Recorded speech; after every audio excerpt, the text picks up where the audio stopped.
Bonjour à toutes et à tous. Dans cette vidéo, on va voir les tubes et les volumes. Donc un petit rappel mathématique sur les volumes de tubes ou volumes de cylindres, parce que le tube est un cylindre. Alors je dessine un cylindre, voilà, avec sa base, voilà, ok.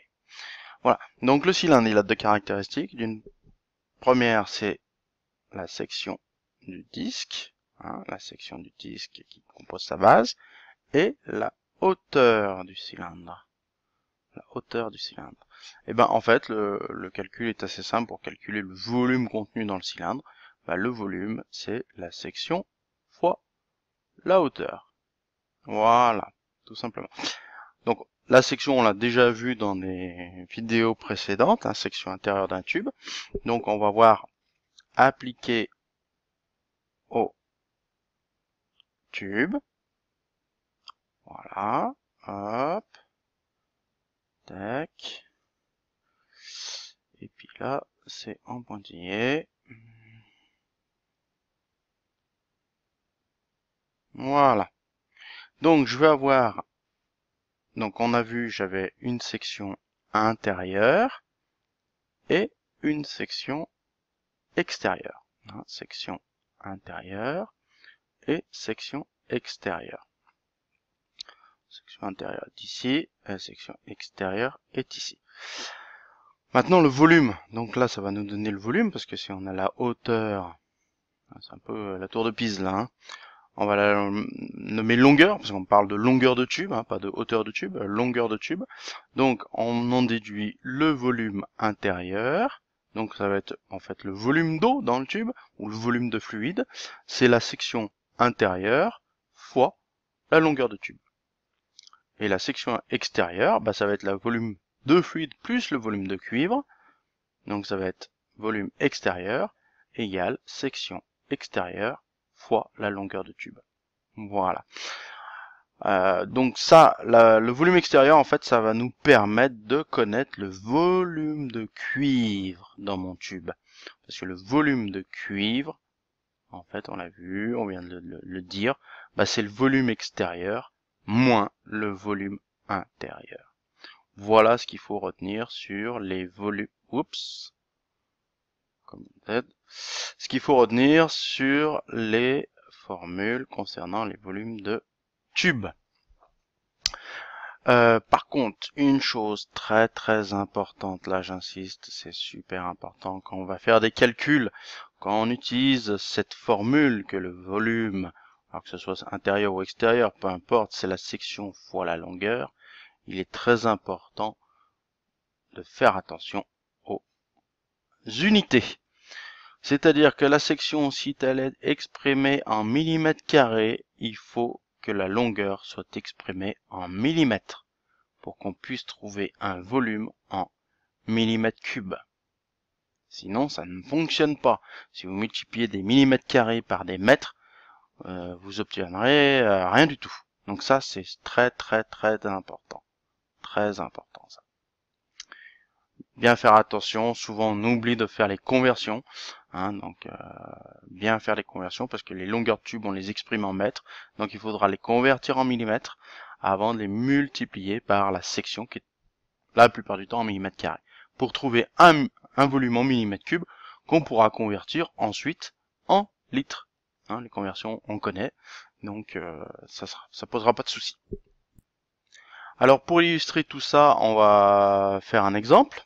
Voilà, un exemple. On va calculer le volume d'eau, dans un tube de 5 mètres de long, 5 mètres de long. Et le tube, c'est du cuivre 16 par 1.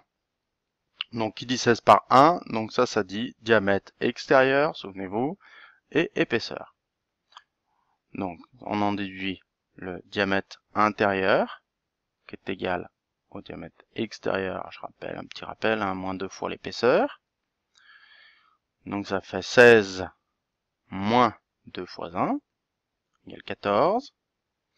Et donc j'en déduis le rayon intérieur, qui est égal à 7 et le rayon extérieur qui est égal à 16 divisé par 2, 8. Hein, voilà. Donc ça, déjà, la première chose, c'est déterminer les informations dont on aura besoin. Pour calculer quoi? Pour calculer la section intérieure. La section intérieure, on l'a vu dans les vidéos précédentes, c'est pi fois le rayon intérieur au carré. Donc dans mon cas, c'est 3,14 fois le rayon intérieur, on l'a calculé, c'est 7 au carré. Donc ça fait 3,14 fois 49. Et ça, on va faire la calculatrice, toc. Donc, alors, pi fois 49 égale donc environ 154 mm². Voilà la section intérieure. On en profite pour calculer la section extérieure. Elle va nous servir par la suite pour calculer le volume de cuivre. Hein, on n'a pas besoin pour calculer le volume d'eau, mais pour le volume de cuivre, on en a besoin. Donc c'est pi fois R extérieur au carré. Donc 3,14 fois rayon extérieur, on l'a calculé, c'est 8 au carré. Donc c'est égal à 3,14 fois 64. Et ça, c'est égal à pi fois 64 égale 201 mm².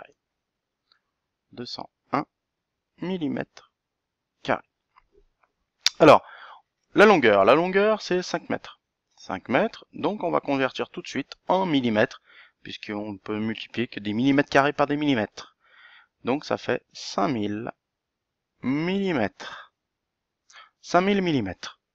Donc, on en déduit le volume intérieur, c'est la section intérieure fois la longueur, est égal, section intérieure, on vient de la calculer, c'était 154, fois la longueur en millimètres, 5000, égale, calculatrice, donc 154 fois 5000, égale, donc ça fait 777 000, donc là c'est des millimètres cubes. On convertit, donc ça fait 777 cm3, c'est égal à 0,770 j'arrondis, décimètres cubes, qui est égal à 0,777 litres. Voilà. Donc voilà, le volume d'eau dans 5 litres, dans 5 mètres de 16 par 1, ça fait 0,7 litres.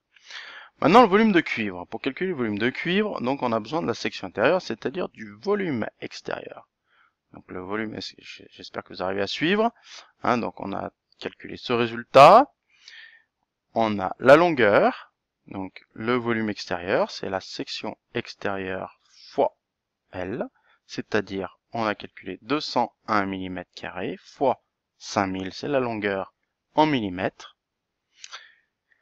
Et ça fait, tchoc.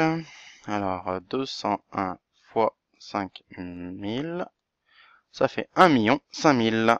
1 million 5000. 1 million 5000 millimètres cubes. Donc je convertis 1 1005 centimètres cubes. J'enlève 3 zéros pour passer de millimètres cubes à centimètres cubes. Et j'enlève encore, donc ça fait 1,005 décimètres cubes. Donc c'est égal à 1 litre. Donc voilà. 1 litre de volume extérieur, 0,77 litres de volume intérieur.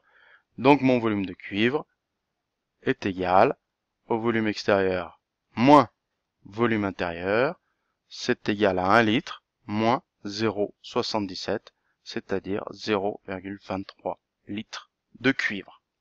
On me dirait quel est l'intérêt de calculer un volume de cuivre, on le verra par la suite quand on verra les masses volumiques. Voilà, donc j'étais un petit peu rapide peut-être, je vous conseille de revoir un petit peu le raisonnement, la vidéo, mais tout est là. Si vous avez des questions, pas de souci, n'hésitez pas, et sinon bonne journée.